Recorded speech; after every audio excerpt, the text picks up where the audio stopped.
பாத்தீங்கன்னா ஸ்கூல் படிக்கிற டைம்ல அம்மாலாம் பாத்துக்கிற டைம்ல பாத்தீங்கன்னா நல்ல ப்ராஃபிட்.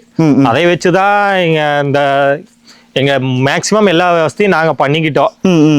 அப்பெல்லாம் எந்த அளவுக்கு லாஸ் இல்லாம இருந்தது. ஆனா இப்பத்த சூழ்நிலை பாத்தீங்கன்னா கலப்பின விலை ஏறிச்சு. நான் எனக்கு தெரிஞ்ச தவிடு 250 ரூபாய்க்கு எடுத்துக்கிறோம் நாங்க ஸ்கூல் படிக்கும் போது. இப்போ பாத்தீங்கன்னா மூட்டை 1000 ரூபாய் 1500 ரூபாய் ஆகி போச்சு. அதே கலப்பினா 600 ரூபாய்க்கு 500 700 ரூபாய்க்கு எடுத்துக்கிறோம். இப்போ அந்த கலப்பின பாத்தீங்கன்னா 1300 ரூபாய் ஆகி போச்சு. பருத்தி கொட்டை புண்ணாக்கு கிட்டத்தட்ட 2500 ரூபாய்க்கு கிட்டத்தட்ட போயிருச்சு பருத்தி கொட்டை புண்ணாக்கு. மக்காச்சோளம் மாவும் 1500 ரூபாய்க்கு கிட்டத்தட்ட வந்துருச்சு. எல்லாம் விலைவாசி எல்லாம் ஏறிச்சு. ஆனா பால் விலை வந்து பாத்தீங்கன்னா குறிப்பிட்ட நம்ம நினைச்ச பாக்குற அமௌண்ட் ஏறாம இருக்கு இன்னும். அது 20 ரூபாய் 22 ரூபாயிலிருந்து இப்போ ஒரு 10 ரூபாய் ஏற்றி ஒரு 33 ரூபாய்க்கு தான் வந்து நிக்குது இப்போ இருக்க சூழ்நிலையில. அது பார்த்தீங்கன்னா அதனால கொஞ்சம் நம்மளுக்கு அடி வாங்குதுன்னு வச்சுங்களேன். பால் விலை ஏறாதனால நம்மளுக்கு எல்லாம் மற்ற விலைவாசி ஏறிச்சுனால பால் விலை ஏறாதனால நம்மளுக்கு அடி வாங்குது மாட்டுப்பண்ணை பொறுத்த வரைக்கும்.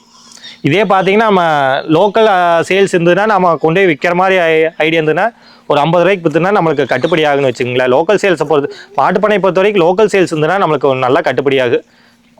அது ஏன்னா கிராமத்தில் இருக்கிறனால எல்லாரும் கொண்டு போய் விற்க முடியாது. அதனால நாங்கள் சொசைட்டிக்கு ஊற்றிட்டு இருக்கோம்.